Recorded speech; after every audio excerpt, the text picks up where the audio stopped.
Greetings, greetings, greetings, disruptors. We welcome you. We welcome our current and our new subscribers, and to all of those that'll be watching from the future. Here at Wellness Wednesdays, our goal is to bridge technology, mental wellness, and financial well being. I'm Zawadi. I'll be your host for this evening's broadcast, and I do hope everyone is well. We've got a jam packed show for you. So let me ask you this question. Have you ever filed your taxes, crossed your fingers, and hoped that it was okay? Have you ever been scared when you've been in the process? So our guest tonight is going to talk about keeping you safe and talking about what's going on in the world of taxes. His name is Jamaal Solomon, and as a matter of fact, you can see him on the screen. He's a tax accountant with his master's in taxation and is also an enrolled agent, the only federally licensed tax practitioners who have unlimited rights to represent taxpayers before the IRS. He's also the author of A Good Guy's Tax Journey. So before I jump in and start asking him questions, I'm going to tell you to like, subscribe, and hit notifications. Jamaal, welcome, and we thank you for being here. Good evening. It's a pleasure being here. Glad to have you. So tell us a little bit about yourself. Well, I've already said that you've got your master's, which is, oh no, I've already said that you have your master's. How did you get into taxes? What spurred you? Uh, Taxes was the absolute last thing on my mind when I graduated from college. Uh, yeah, it was the absolute last thing. However, I graduated right after 9/11 and you couldn't get a job with nothing. So I lucked out, or maybe some people may call it fate, and I couldn't find a job. And there was a fraternity brother that owned a firm that was 2 hours away from me. So I said, well, might as well just travel 2 hours away. And it was a blessing because at the time when I started with him, it was only two people in his firm. So I learned everything from him. And then by the time I left him, he had about 10 people. And then I just started to do my own thing. So I like to call it fate. It wasn't intentional. Okay. All right. Wait, and is that when you went back to get your master's after starting for a little while? No, I got it during when I did it at my time Okay. with him. Okay. And audience, if I didn't say it before, please come on with your comments and your questions.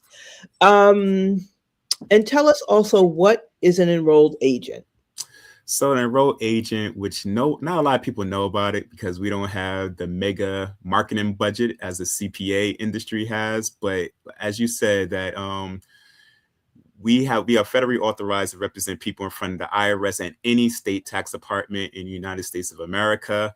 I dealt with thousands of cases representing people, and I got some crazy stories. And so basically, you ever heard those commercials? Hey, pennies of the dollar. Don't Yes. believe it. However, there are people like me that can represent you. And we give you all your options. And instead of you talking to the IRS directly, I'm able to talk for you with a power of attorney. Okay. So when you said don't believe what you see on television, do you have you had to go back and correct the mistakes of those people who believe that? I have to correct a lot of those mistakes because what a lot of people let's backtrack people. My reputation, I've been talking about taxes, educating people about taxes for over 20 years, and I like to be called the anti stereotypical tax accountant. I like to keep it very real, very honest. I don't try to sell you anything. I have a million wild war stories, and it's all about educating y'all because the worst thing that I dealt with and why I'm so passionate is that there are people in this world that their marriage got destroyed because of tax debt. Their health got destroyed because of tax debt, their career. And this is not me just trying to do a stare tactic. This is just the stories that I dealt with. And it could have been avoided if you just have the mindset. Don't ask me about tax deductions and credits. Use AI, Google that nonsense. But there's a certain mindset that you need to have in order to really take advantage of taxes. And it's not that, oh, I'm a billionaire, I'm not a billionaire, I can't take it. You got to get rid of that. And all my clients know you can't talk to me like that. But you have to be proactive. And my goal today is hopefully share what it takes. Okay, why don't we jump in talking about that mindset? Yes. What is the type of mindset that a taxpayer needs to have?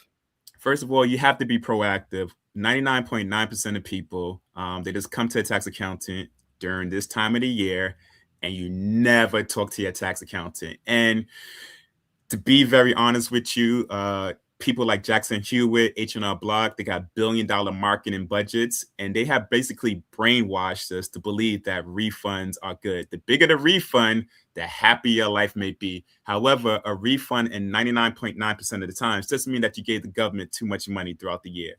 Why wait a whole 13 months to get the money that you could have paid down debt, you could have paid for that vacation in cash, could have did what you want, but you're happy, you're mentally happy because you got a refund. I'm not saying refunds is bad, but I don't celebrate them because I think at the end of the day, people got to really know what they are at the end of the day. So I get your point, and you really could be helping people to save more money, or as you said, pay down debt. But there are Mhm. some people who are not disciplined enough and think, I'm going to get that lump sum. I'm either going to pay down debt, I'm going to buy this thing or that thing. So we know that definitely happens in the world. Do you see a lot of that? I see a lot of that, and people like to say that, but by the time you get that money, you already have so much debt that all that planning and saving that money, it usually never happens. You're just paying down the stuff that you already spent, which you could have did Okay. already. And as y'all know, because y'all into financial literacy, paying for that vacation and credit cards. Now you got interest and penalties attached to it. It's just an ugly cycle. Yeah, we know the story. Or people go out and buy more toys with that lump sum. And I'm And all for refunds. Don't think that, I'm like, hey, oh, the government money. I just feel like your number one goal, if your number one goal in regards to taxes is getting the biggest type of refund you could get right off the bat, you already had the wrong mindset. And I lost a lot of clients because I tell people right off the bat, I don't believe in that. That's not the right mindset. I'm not going to brainwash you. I'm not going to lie to you because a lot of times people get into a lot of trouble because let's just think about this, guys. And I'm going to try to keep away from all my wild stories. But just think about it. If I gave you a $5,000 refund, are you really going to ask me questions? Are you really going to review your tax returns? Most likely no, because you're so happy that you got the refund. However, the hundreds and thousands of cases that I dealt with, they trusted their accountant way too much. They got this refund. They don't have the slightest clue why they got this refund. They just happy. They signed it. When you sign something, you're saying that you understand every single line and number on that tax returns. If you have someone that rushes you to sign your tax return because it's April or March, you need to leave that tax accountant right away. And I'm not saying go to me because I got enough issues, but I'm just saying that that's not the way to go because you should feel empowered that you say, hey, I don't understand this line. And if this person is rushing you and say, no, no, no, just trust me, it is not worth it. Trust me, because there's a lot of times that people get the refund. You get that lovely letter from the IRS that says basically prove it. And you're like, oh, I didn't donate $50,000. I never had a business. This loss. Well, you can't say, well, Jamal did it. You signed the document. So yeah, you could come after me, but you signed the document. And that happens to a lot of people. So you got to feel empowered. You got to feel like you're a partner in the process. You got to be proactive. Come with the basic research. Just don't trust me because I so-called got the knowledge. Know just the basics about tax returns because there are a lot of tax accountants that will take advantage of you because they know if I give you a refund, you're not asking me no questions. The only time people will really ask me questions is when they owe money. Then they want to go with line by line and why this and why that. There are tax accountants that know that and are abusing it. And you can't really go after them because you okay. signed it. And what are some of the things that taxpayers should look for after they've gotten their return back from their accountant in terms of being proactive? You talking about posts? Well, no, Like let's say I give you, you my return. I've given you my information. You have done my return, and now I'm reviewing the return. In terms of being proactive, what should I be looking for? I say like what I like to do with my clients, I give them an audio review of the most important things, but then it's on to them to really review it and stuff like that. You want to feel comfortable about why you want to refund. So let's say if you're just a W-2 person, I'm not just saying just, but I'm Mhm. just keeping it simple. Then check your W-2 and see if the withholdings match up, federal withholding state matches up with that, right? If you see that you're itemizing instead of to standard, standard just means that's what every citizen gets, standard deduction, right? Whether you're single, married, is a number. That's not what today. Google that, people. But if you know you don't have a home, you don't donate, so stop it. But for some reason, you got $50,000 in itemized deductions. Go to Schedule A, ask the question, look at Schedule A, because that's how people really hide stuff. It's something called Schedule A, and that's when you could deduct your mortgage interest, your real estate taxes, your state income taxes that you got withhold from, and donations. Most times they sneak it in there. So really look at that. Look at the if you get the standard deduction. If you get the itemized deductions, really check the numbers and have it make sense. And if you feel like it don't make sense, don't sign it because credit card bills are due. Really ask it because it's not worth it. Make sure that you don't. If you see a big negative number, sometimes that means the person slide in some type of business that maybe you had no clue about, or maybe it's a bigger loss than what you gave the person. I've seen a lot of those situations. Look at the schedule. If anything looks off, ask them about it. If everything perfect numbers is, you don't ever give your tax accountant perfect numbers because audits happens through a computer. In business, there's never perfect expenses. It's usually 1501, $111. It's usually like that. Look into that. Home office expenses gets abused. Some people think just because they got a one-bedroom apartment and they have a computer in there, they deduct 100% of their home office. That's not the case, and you will get slaughtered in the audit. Ask the questions before you sign. Okay, those are great points. And with that, if you do have, let's say I have a two-bedroom apartment, Mhm. is there a percentage that I can deduct for my office expenses? Technically, the rule is that it has to be exclusive, so you only use that. So a lot of people like to say, "Well, I just use my couch and I'm in the studio, or I use my bedroom and it's 50%." That's not going to really slide, because if that's all you really need is a desk. When you have office, you're meeting with a client, stuff like that. So it's really good to be conservative. So I don't like really going over 10% of your home office.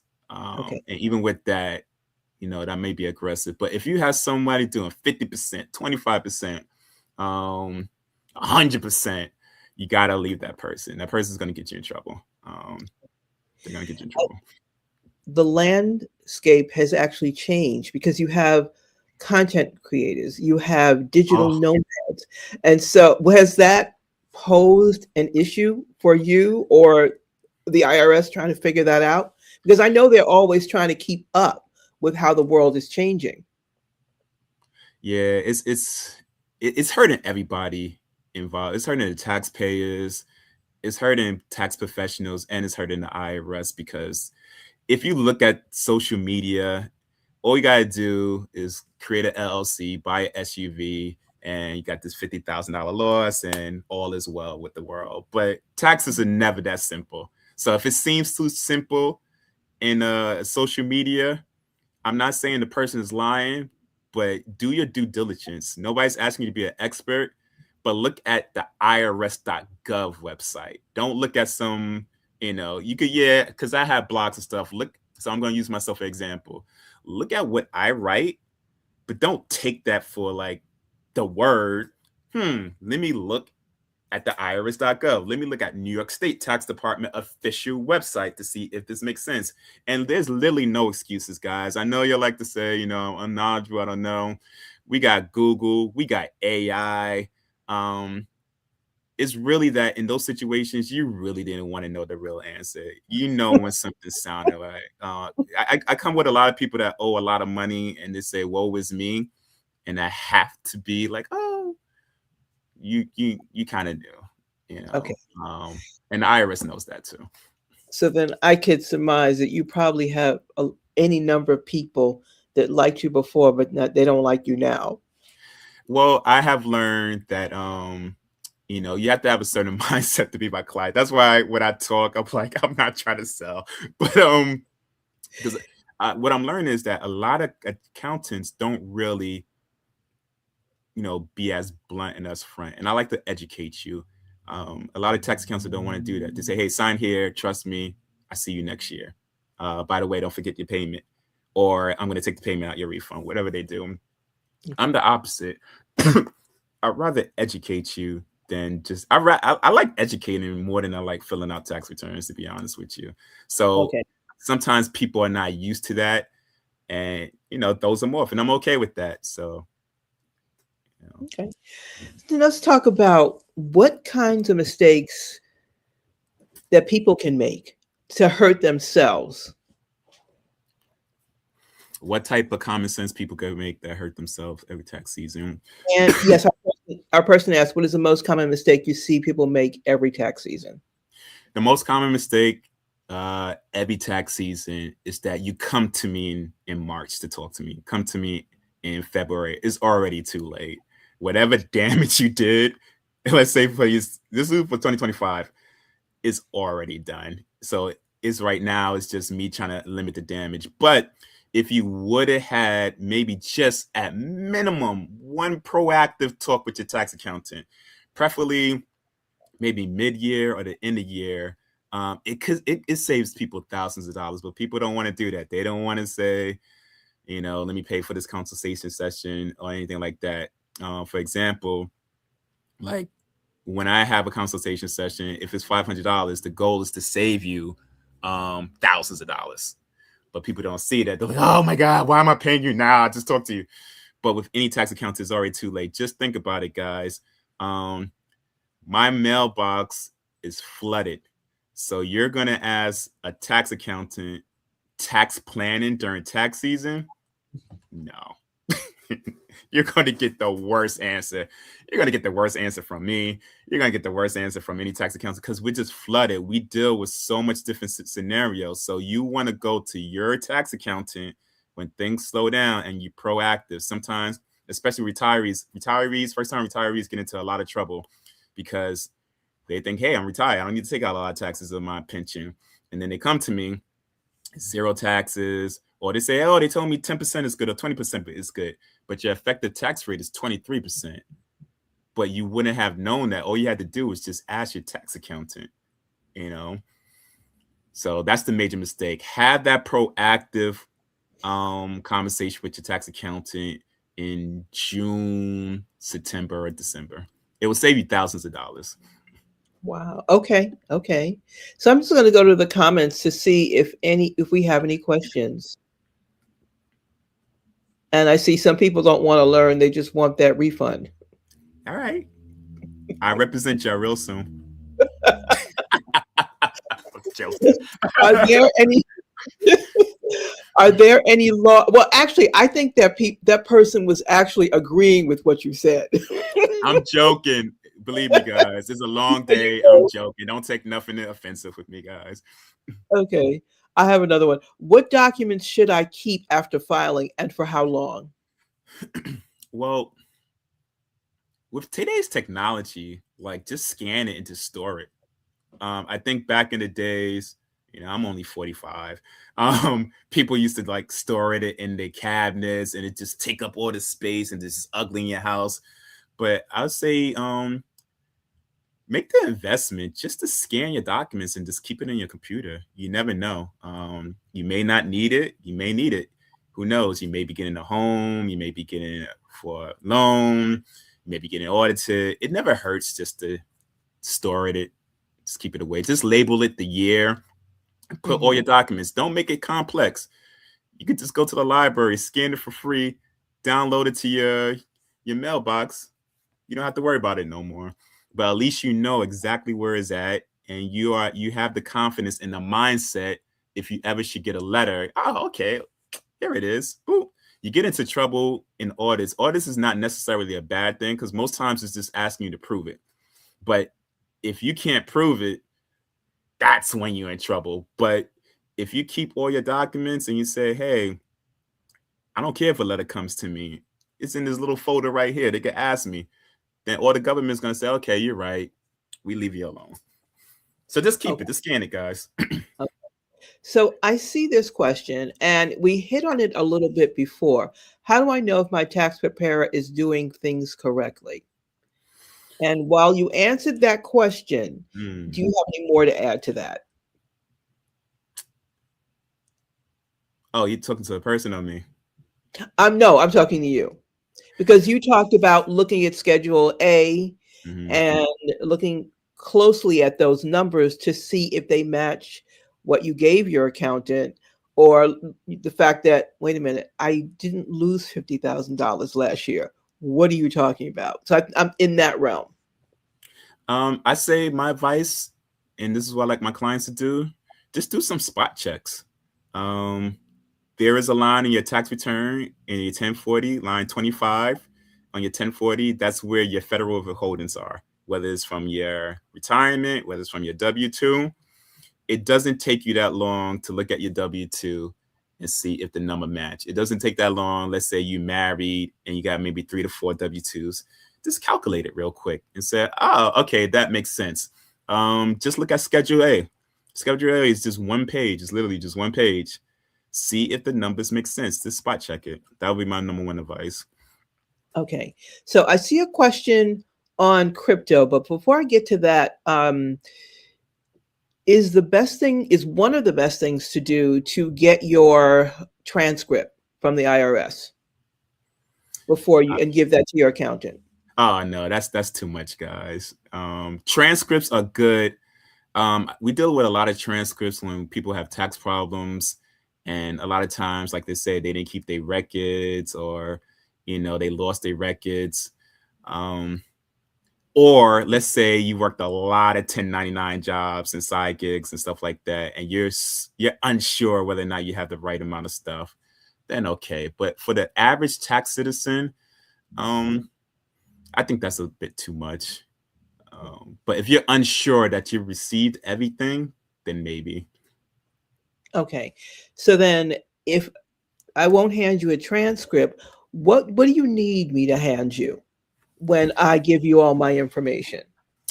I feel like, and I don't know if people do it differently, but you know, for if you want to know if accountant really cares about you, I feel like the first thing the person should do, the tax accountant, should review your prior year tax returns. If not, I'm just taking your money and hoping for the best. Because when a tax accountant reviews your prior year tax returns, they're invested in figuring out what they need from you. So what I always do, I always ask for the prior year because I can't just take the person for their word. Um, they might have a rental property. They might have sometimes one year they have $10,000 interest, but this year is only 1,000. Now I got to ask the question, why is there a difference? It could be legit, or it could be that they're missing something. So more than anything, especially if you have a new tax accountant, make sure that the person really reviews your prior year and don't just give you a number just because you say, hey, I got one W-2 in this. Okay. And in addition to that, if I've Mhm. had changes, I need to know that I need to tell you those things because, of course, you can't figure that out.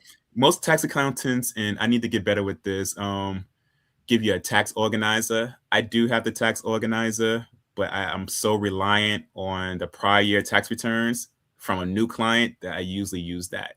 And then from those conversations, it usually comes out what they missing or what happens. At the end of the day, it's either a tax organizer, which the person can give you, or they review your prior year tax returns and say, hey, this year, that year, you have this. What's going on this year? Okay. So now I'll get to our crypto question. Are Hmm. there any new laws regarding crypto that we should be aware of? I think the big thing is now that they sending out these 1099 digital assets forms, and what I'm hearing is that it's not always accurate. because I believe that some of them is giving out course basis. So what you want to do, you want to really, really check if they gave you that form and if it's accurate. And also, you want to check if the company mailed it to you, right? You just don't want to assume that, well, this company doesn't do it, because what if, they mailed it to the wrong thing, or mail gets lost and you file your tax returns. You didn't know, I'm just using this, Coinbase sent the government a 1099 DA, and now you get this letter say, hey, you sold $10,000 of crypto. What happened? Because the company. So if you deal with multiple exchanges, just ask them, say, hey, are expecting a 1099 from you? Let me know. But also, once you get that 1099, it doesn't necessarily mean you have to go with the cost basis of it. If you feel like it's different and you have proof, then don't be scared to change it on a tax return. Because if you get in the audit and you have that concrete proof, you're going to win in the audit.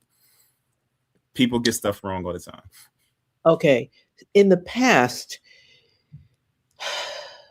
selling crypto, moving your crypto in any way was a tax. I don't want to a tax occurrence.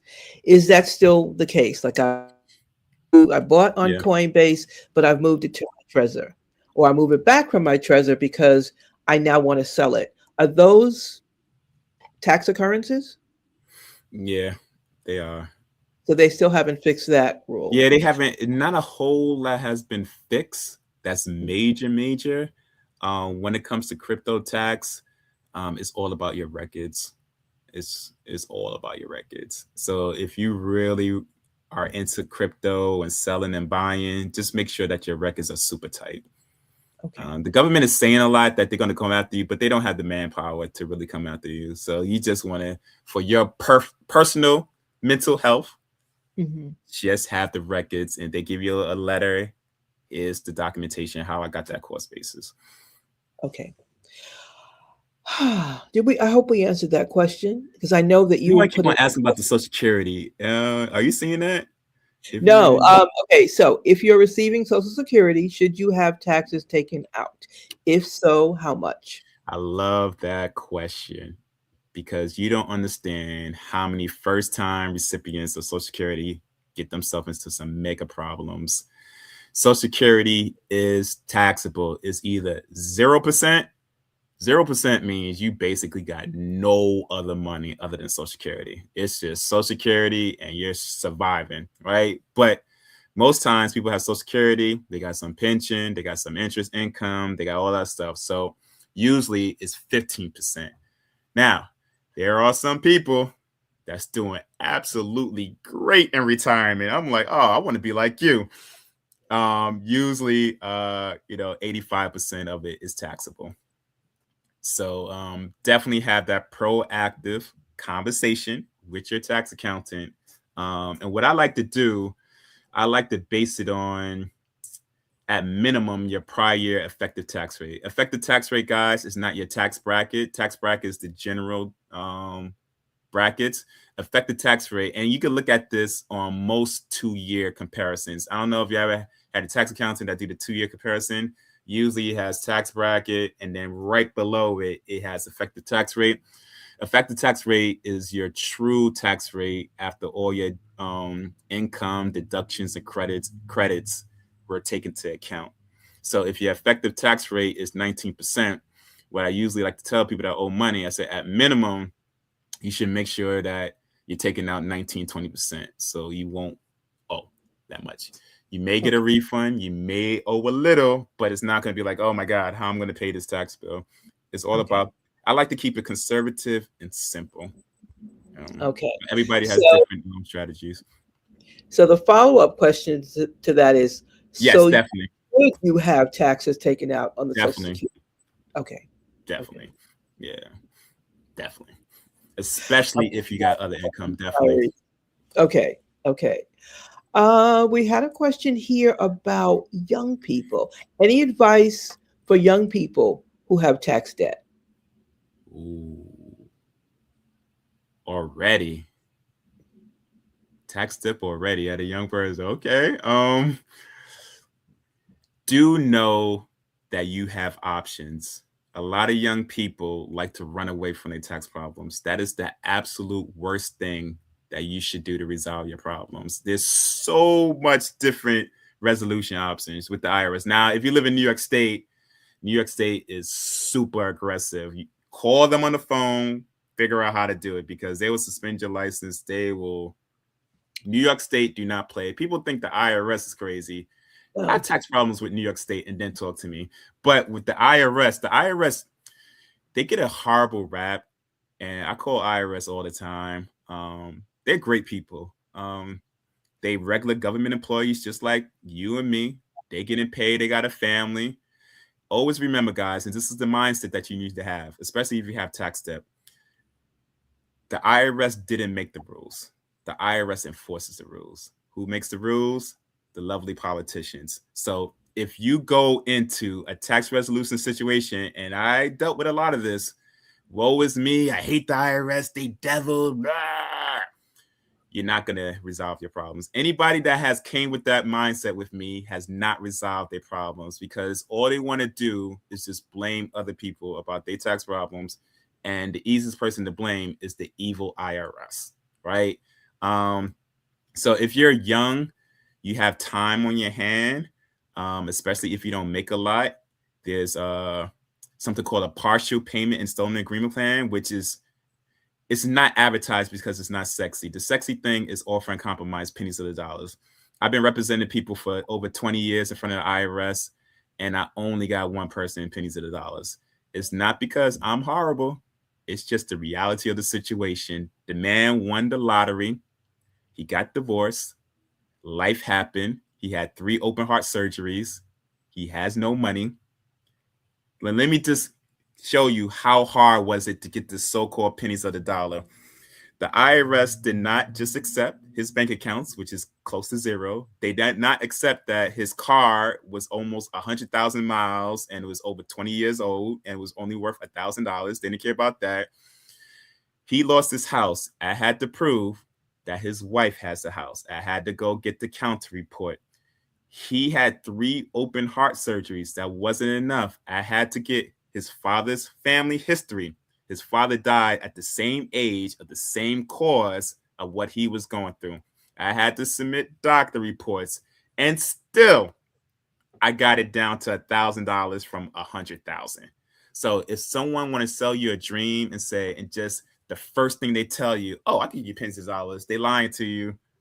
Don't go to them because it's not that simple. So if you're young, and because I know social media like to spread that stuff, it's not that simple. The unsexy way of resolving thousands of dollars of debt, I hope y'all write this down, partial payment installment agreement.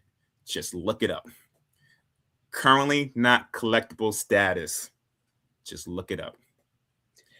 Forget about offering compromise. You got to be like 1,000 years old, no money in your pocket, and no prospect of earning money. That's very important. You could be broke now with offering compromise, but if you're young, the IRS is just going to say you got many working years for you, and that pays the counter into it. okay. Thank you for that. And that the key phrase for me was like no collection or collection unenforceable. Those words were key for me. Mhm. But for the person that asked that question, she wants to add a little bit. And Yeah. she says, I'll just show it. My employer reminds me to take out money from my paycheck to pay taxes. This was years ago, and I Mhm. ended up with tax debt. Okay.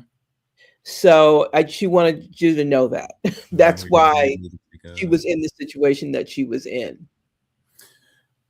So so let me ask you a question. Did that mean that you just wasn't taking out enough, and or the person's just telling you because you already had tax debt? Because there's a major difference. And she So let's said say, yeah, I'm sorry. Go. that my employer neglected to remind me. That's what she actually said. Okay. Okay. Okay, so the question is, my employer neglected to remind me to take out money from my paycheck. So that's how she ended up with the tax debt. Oh, you know what? And I'm I glad you did asked that money. question. That's a wonderful question. Thank you for or statement. Very important, guys. W-4 is extremely important, especially if you're married, because a lot of people's owing money because on the W-4 you have to tell you what your spouse makes too.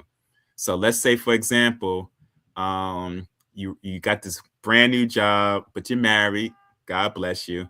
Um, but you make 100K, but you don't put your spouse information in. So they're going to take out taxes as when you do this joint return, it's only going to be 100K. So let's say, for example, 100K, your effective tax rate is 10%, right? But on your real tax returns, your husband make 150K. So now it's really 20%. So now you under withheld a lot and you're going to owe a lot of money. Your husband, vice versa, then put your information in W-4. So guys, take the W-4 very seriously. It shouldn't be that your employer needs to remind you. They have to go by the W-4, by the law. Take it even if you don't understand it, go to your tax accountant. It's very important. That's how they know how much taxes to take out of your paycheck. Okay. We have another question. If you've owned a rental property for 20 plus years and only established a business bank account, not an LLC, are there any tax advantages to doing an LLC now? Are we talking about just in general of a business or in Well, business taxes? now let me ask you this: it because it's a rental property, is that something that could you could have the LLC for? Definitely. And if someone tells you to put in an S corp, just walk away, and I just saved you tens of thousands of dollars. LLCs are cool, but always remember this, guys, because LLC is not really a tax term. Limited liability company. It's just basically is legal. So if someone wants to sue you and anything like that, they can only come at their like your business assets. So it's not really like a tax thing.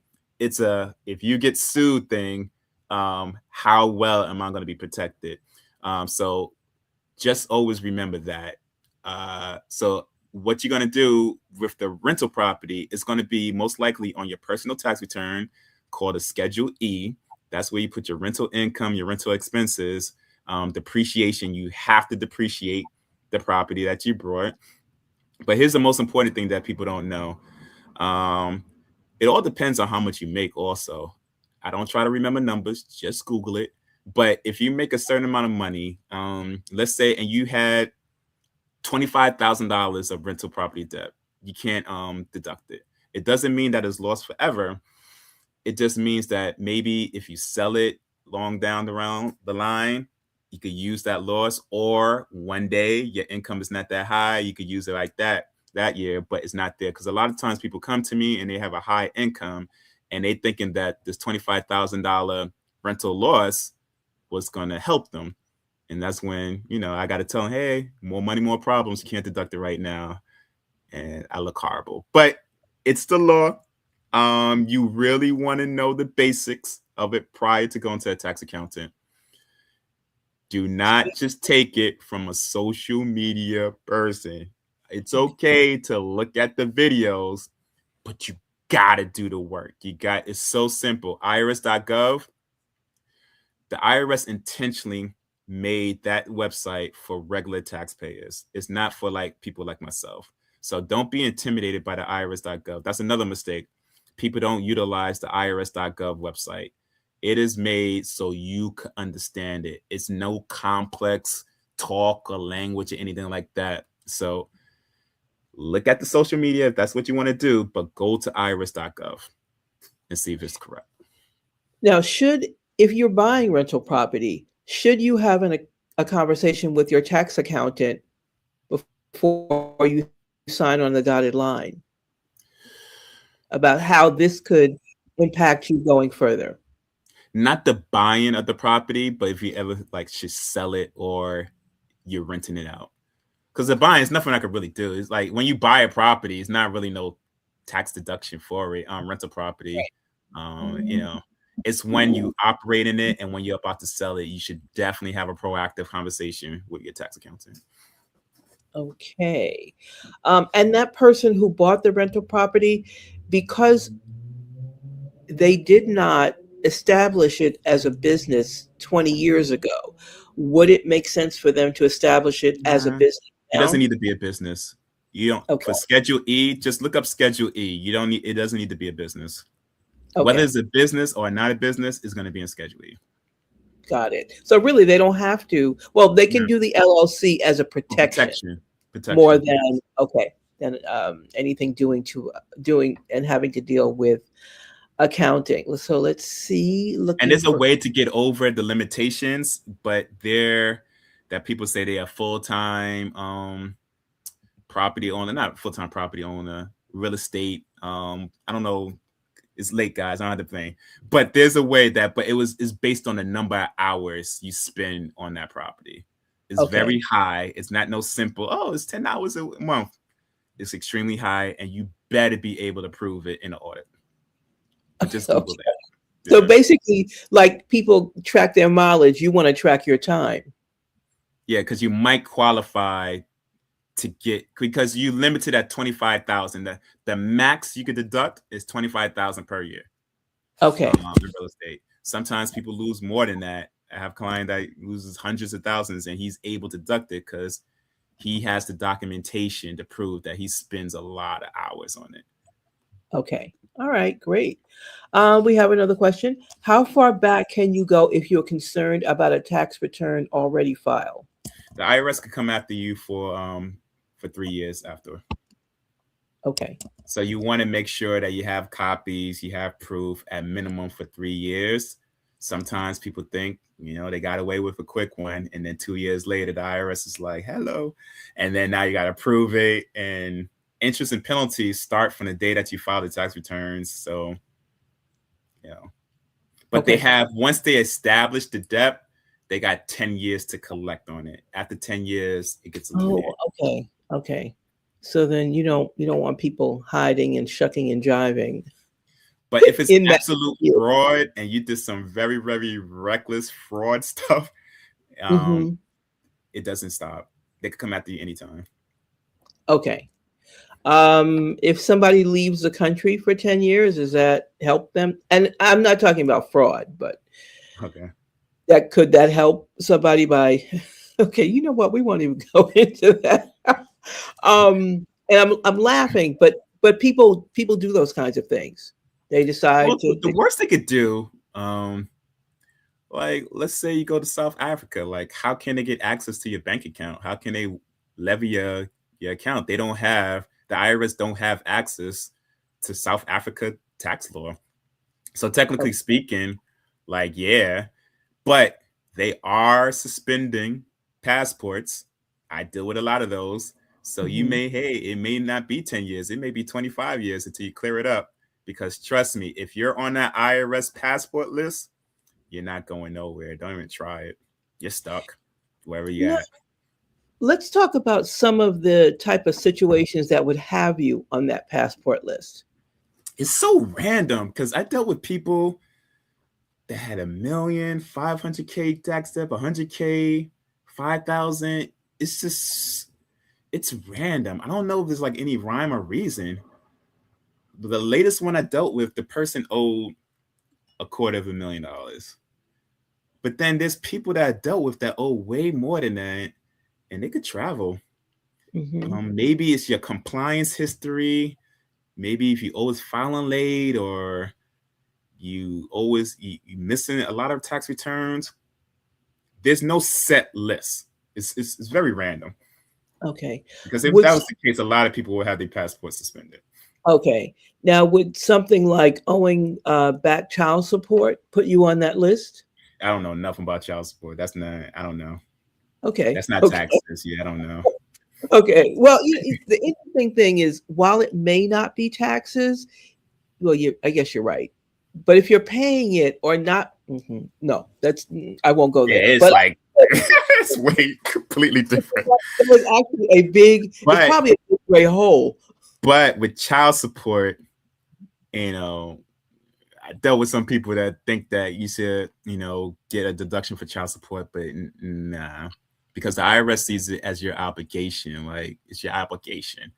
So, if someone a tax accountant say you could deduct child support, no, you can't. That doesn't, whether you're a female or a male, Okay. the person's lying to you. Yeah. Okay. Uh, Great. And is that something? Is that the same? Maybe as alimony. Somebody who's paying alimony, could they deduct it off of their taxes? I'm not. You know what? I haven't dealt with the alimony situation. I could have swore they did some type of change to it. I haven't dealt with one in years. Um, I haven't dealt with one in years. Something changed about alimony payment, and I don't know if it's the change. How come I haven't seen it in a long time? But yeah, I might want to Google that. It was some type of change. Okay. All I don't right. think it's So the same as it was 10, 15 years ago. okay. So you've heard it here. Make sure you use Google, use ChatGPT, and definitely use irs.gov. So If you whatever you use, Mhm. make sure that the combination has something to do with iris.gov. Even if you use ChatGPT, still go Okay. to iris.gov. If you're looking at Instagram, still go to iris.gov. If you're looking at my blog, iris.gov. If you Okay. get anything out from tonight. Okay. And one of our commenters said, yes, alimony affects taxes. And I'm wondering if he or she is talking about the receiving of alimony, because then it becomes income. I'm not sure. I'll ask you to put that in if you know. Right. Yeah, So because I don't know if people staying together more, but I haven't dealt with it in a long time. So, but it was a time that I'm like, oh man, everybody's done with this alimony. But I just haven't dealt with it in years. okay. In our wrap up, I want to ask this. Because we do have people who are investors in the room. If they have losses, heavy losses, not so heavy losses, how how does that deduction work? So if it's a capital loss, you could only deduct up to 3,000 a year, and then it goes carry forward. So let's say you had 9,000, so it's 3,000 2025, 3,000 2026, 3,000 in 2027. Now let's say you have a profit, so then in future years that amount it reduces it. So always remember that it doesn't go over 3,000. If you're filing married files separately, it's capped at 1,500. Wow. Okay. Yeah, it's a penalty. It's some penalties associated with doing married files separately and married files jointly. But please, guys, if you know that you're married and you hear a tax accountant say you could be head of household, I'm going to save you thousands of dollars. Do not go with that person. I've seen so many people get hurt. Oh, they're not going to find out. Oh, yeah, they can find out if they want to.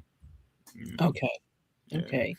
And today our systems are more advanced in terms of tracking, just looking for information. The Well, IRS is I probably could tell trying you to a real quick story. find This person been doing it for like over 6 years. Long story short, they had a volatile relationship, and one day, I think either the IRS or New York State called them during the fight. All she did was mention husband. Oh, letters. So sometimes it's that simple, you know. Okay. Yeah. Okay. Ooh, all right. Question. How can you confirm if you received a refund 5 years ago? Would That's when transcripts can really help you. The okay. IRS could go to 2013 with account transcripts. All right. And we have gotten it. This has been a very informative session, and thank you. Oh, a follow-up question on the losses. Okay. So if you have a large loss, you are really looking at a number of years. Oh yeah, I know someone that had 100K loss. They're gonna be with that loss for a long time. Yeah, Okay. And now, but you never those. know. So let's say you have a really really big year and you sold it, Mhm, then you could mhm. get the majority out of it. So it's different scenarios. You Okay. just can't deduct. You can't have a more than a $3,000 deduction. Okay. All right. All right. And I'm going to ask quickly, do we have any more questions? Because we have had Jamaal here with us for quite some time. I definitely want to thank you. I'm just looking at the comments really quickly. I see someone said it took 5 years to address identity theft. Can't remember if I recoup Okay, mistake. you know what? So here's the thing. I can't see that comment because Oh, so here's what I'm uh, let's oh, I can't scroll back up. Okay. The identity theft question. And if any of my team wants to pop that question on the screen. Oh, it it was was answered. answered. So Nice. okay, all That's right. teamwork. I love it. Because we are experiencing more identity theft. Oh, it's huge. It's a huge problem. Um, I will recommend, even though I should follow my own advice, you could get a PIN without even being a victim. You could just go to irs.gov and get yourself a PIN. Why should you get your PIN? Because that means you proactive in protecting yourself, because it's getting worse. And if you sign up for a PIN, they give it to you every year. They mail you a PIN, and nobody can file underneath your Social Security without putting that PIN. They can have all your information, but if they don't have those four digits, it's not going through. Okay. If you've purchased an apartment in another city or country, well, okay, I'm going to say city or country, and you work from that apartment, can you claim or can you deduct that that's where you're working from it and deduct the amount of that office space? Or once again, we're talking about a home space. But it's a person, an entrepreneur, or an employee. That's a major difference. If it's an employee, no. If you have a business, Mhm. maybe. Okay. For And then we're employees, talking you're about, right. Yeah. okay. So then we're talking about that same amount of space in that, looking at how much, excuse me, of that apartment you can deduct. Yeah, it Okay. used to be a time pre the Trump years that you could deduct stuff like that, but they eliminated that. Yeah. As Is it employees, like non okay? reimburse employee expenses, it's very hard to get now. Can I remember when it stopped, but can flight crew still deduct layovers as business expenses? If they had W-2, I highly doubt it. Okay. Yeah, because I have a pilot client. He doesn't deduct none of that. But Okay. look it up. Iris.gov. Okay. Thank you. Thank you so much. Let's see. I'm scrolling down. Up. Okay.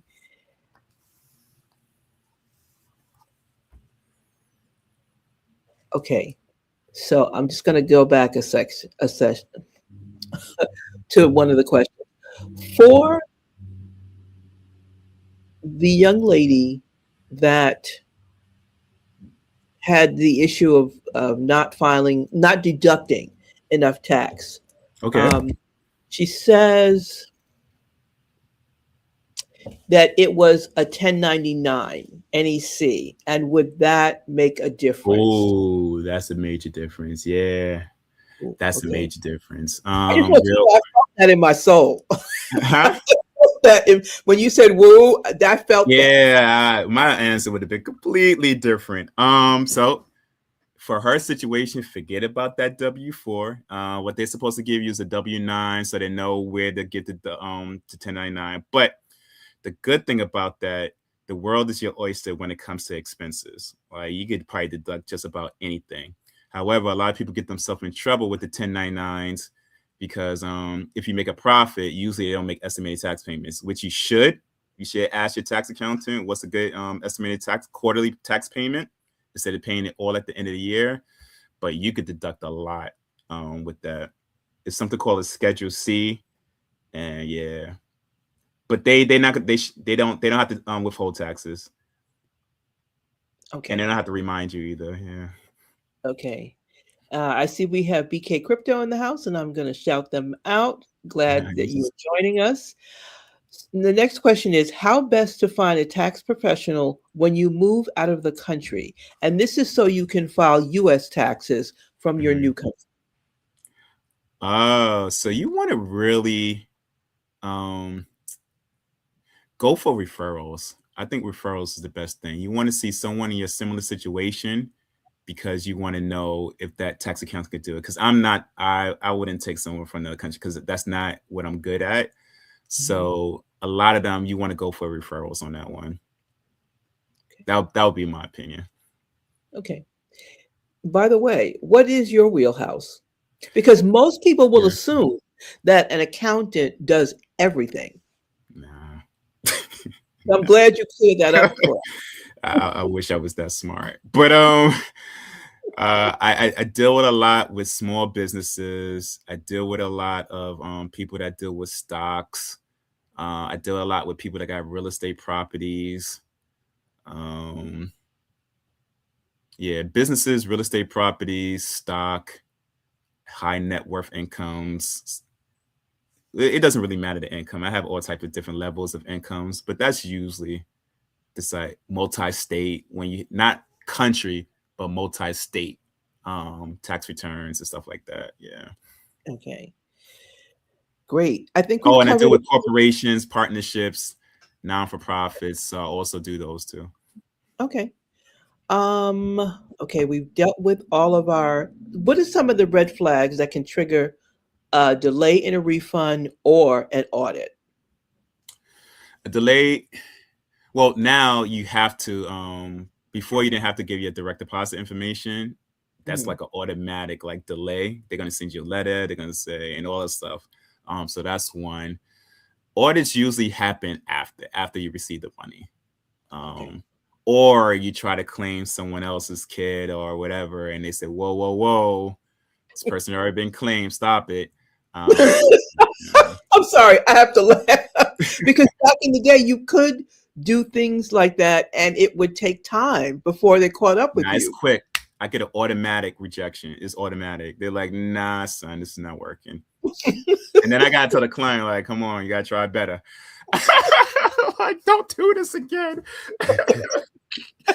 So I don't And know. they sit there with egg on their face because it was like, okay, But you my, know, my my type of clients, they know because if you get past my interview, like you're not the type of person that's gonna do that anyway. But okay, I dealt with situations like that. I would love before we leave, I would love to have someone give me a wild tax scenario, and I would love to answer it. Like, what's your wildest tax scenario that maybe like, should I ask that or not? I would love to hear someone ask that. I love those because I deal with a okay, lot of crazy situations, and anybody could give me a wild scenario and just ask me how can you resolve it. okay.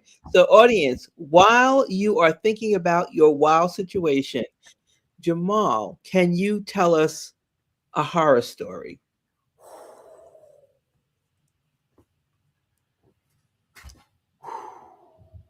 You got just tell me what Okay, type of horror stories. I got you, too much. Just tell me what type, and I'm pretty sure I have it because I got too much. How much? Just tell me what type. okay, let's say surrounding crypto. Audience, help me out here. Let's say surrounding crypto. Oh yeah, the horror stories. I dealt with someone that sold millions of dollars of crypto, and the person thought that hey, the government doesn't know, but the company sold him out.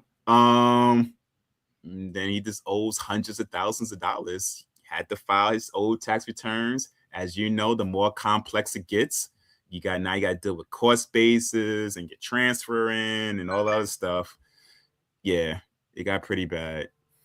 Okay. Um, and the person didn't have the money to pay back. That's another issue. Of course not. I mean, it wouldn't be a horror story if they It's had the. already spent. The money's done. So in those situations, you have to file the tax returns. You got to come to, you got to be real with yourself. You messed up. It's okay. I'm not your therapist, but you messed up. And once you get past that, you messed up. File the tax returns. They're gonna work with you, right? They can only collect what you have. There's ways to protect yourself and just move forward. Um, so yeah, you could owe $1 million. That don't mean they're getting $1 million from you if you do it correctly. Okay. And by the way, you said something earlier that New York State is harder than the IRS. I used to work donkey years ago as a tax collector for New York State. And Mhm. they were okay back then, but I've heard now that they're not playing. They are really not playing. I forgot what situation happened. I don't know if it was the crash, real estate crash. I forgot something happened, and then ever since there, I think with all those little prime subprime loans or whatever, it just from there it just got crazy. Like the IRS, New York State wants their money now, not later. So Okay. I New York State is they're the real ones. If you have a New York State problem that's big, don't do it yourself, guys. Just pay them. Just pay someone the money. Just please, just it's not worth it. You're not gonna get nowhere. You're not. You Okay. need someone um that's experienced with dealing with New York State. You know, I deal with them a lot, but just don't do it alone, guys. It's not worth it. And don't go with the big box tax resolution companies because this is what they're gonna do. All right, I'm sorry. I worked as an independent contractor for one of those humongous tax resolution companies. Pennies of the dollars. They on page one of Google. You know who they are and stuff like that.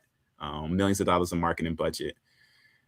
Yeah, you think you're getting a lawyer and all those stuff in your case. This is how they do it.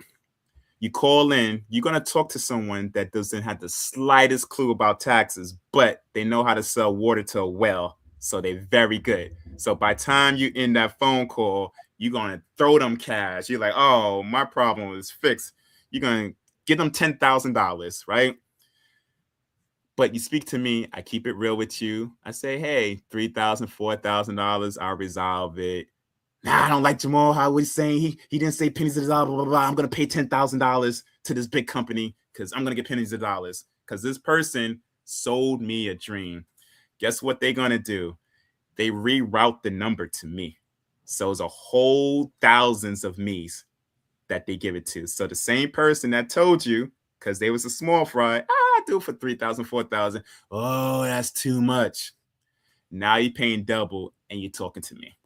So a lot of times, you know, I get the call, but they said, I'm like, nah, that's not the case, you know.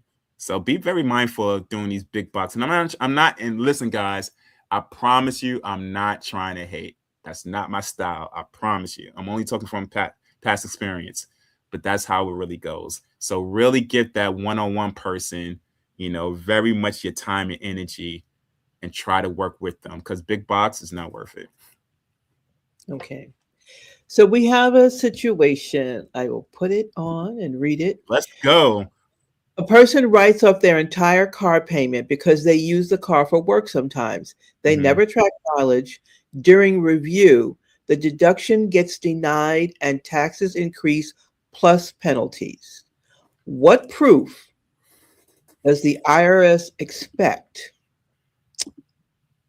What proof does the IRS expect for vehicle deductions? What records should exist before claiming business use? So in that type of situation, how it would go, hopefully you have like a client list or you have like a project list. So let's say you go to New York City every 3 times a week. I don't know for your project. Would they pay you the 1099 information?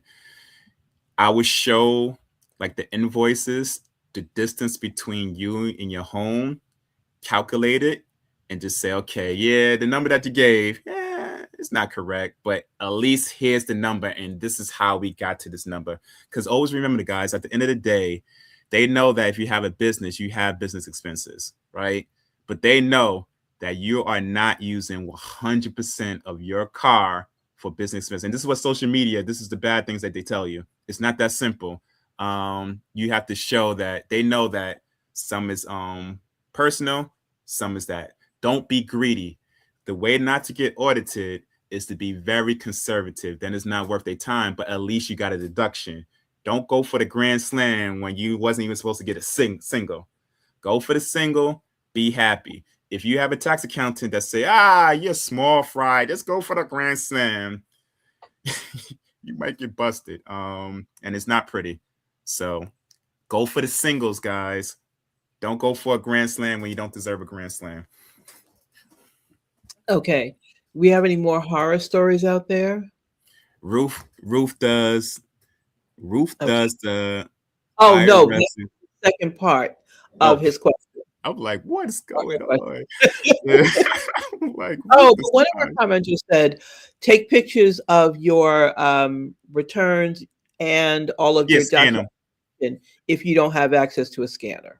Guys, please don't take pictures. That's like accountant's worst nightmare. Please. And even the IRS won't accept it. Just scan it. The library, Staples, mom and pop print shops, they will scan your documents for you. Stop taking pictures of your cell phone of tax documents. Please. It doesn't take much to scan it. I'm glad you said that. Yeah.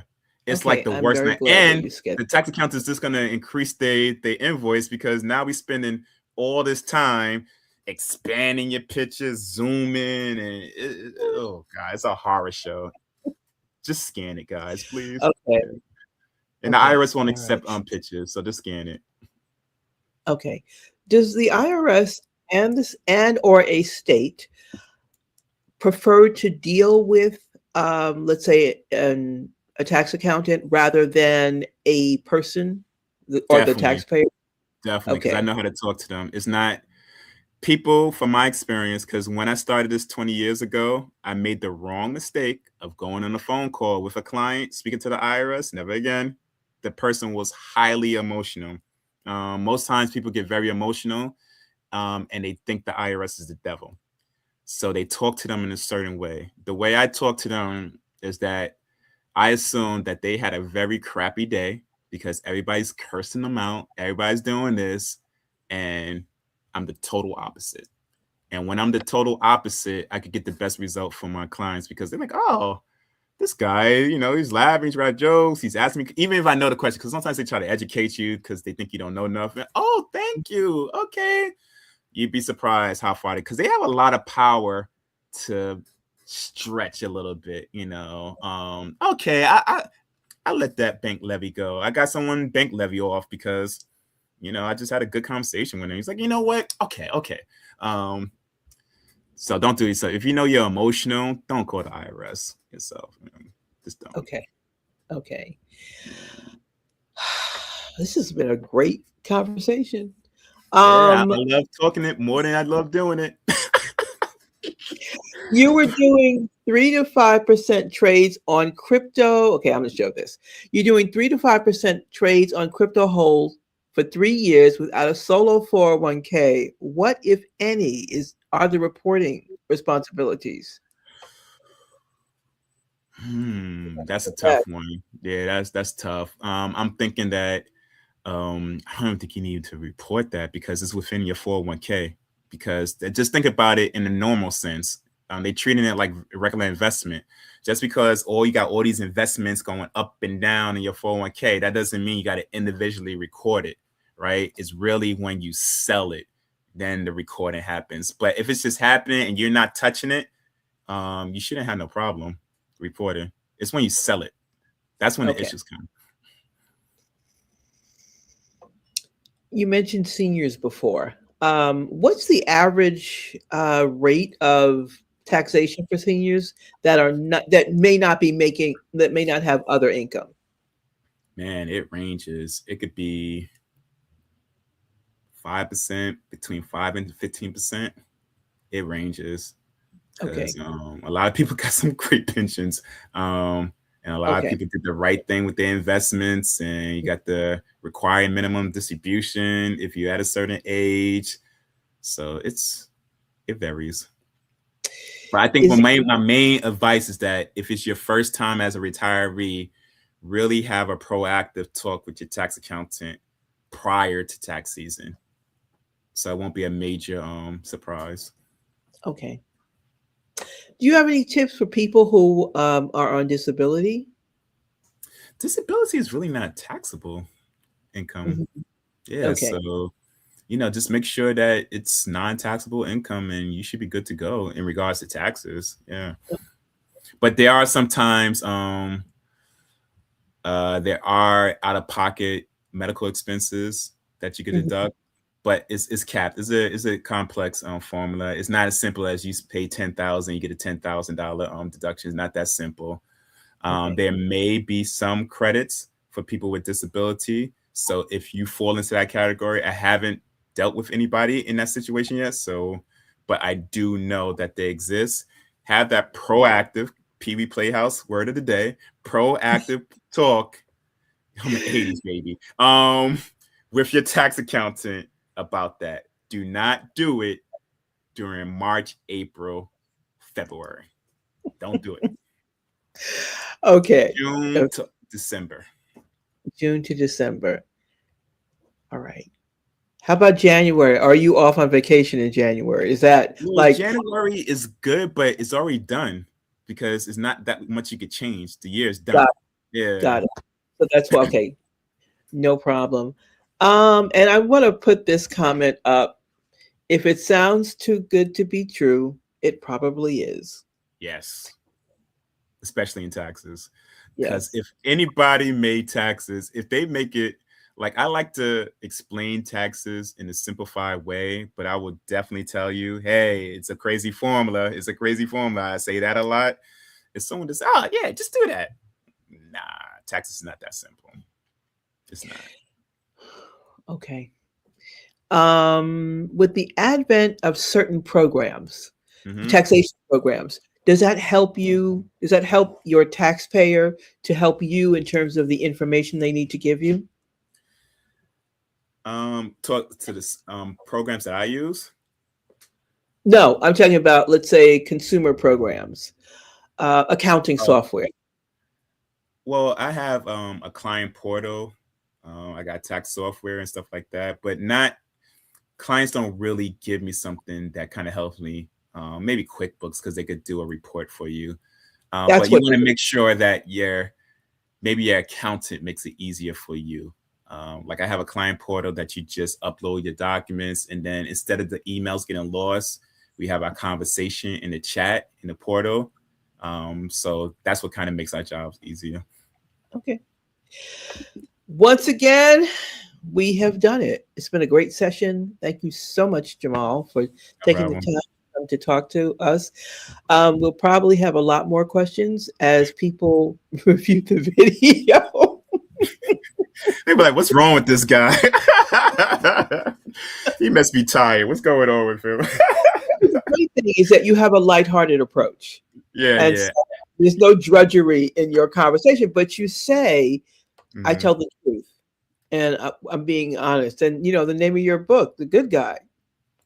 So And yes, like I like to tell people, I think my final thing is there's life after taxes, right? Like you can have a horrible tax problem. There is a solution for it. So don't take it too hard. Just know that you need help. And don't take it too seriously. Well, take it seriously, but it's not the end of life. You know, okay. it's not. That's the main thing. It's not the end of life No. because people do very interesting things around owing money, around debt, things like that. So, Jamal, I'm going to say thank you, and I'm going to put you in the green room for one moment. Don't Mhm. leave. Okay. Okay. All right. That All has right. been so insightful. Thank you. Okay. So, you've heard it, and you probably have more questions. Hit Google, hit ChatGPT, but mostly, hit irs.gov and see if you can get answers to your questions. As he said, even if he tells you something or any other accountant tells you something, check it out at irs.gov. And so we're signing off. I'll ask you to like, subscribe, share this conversation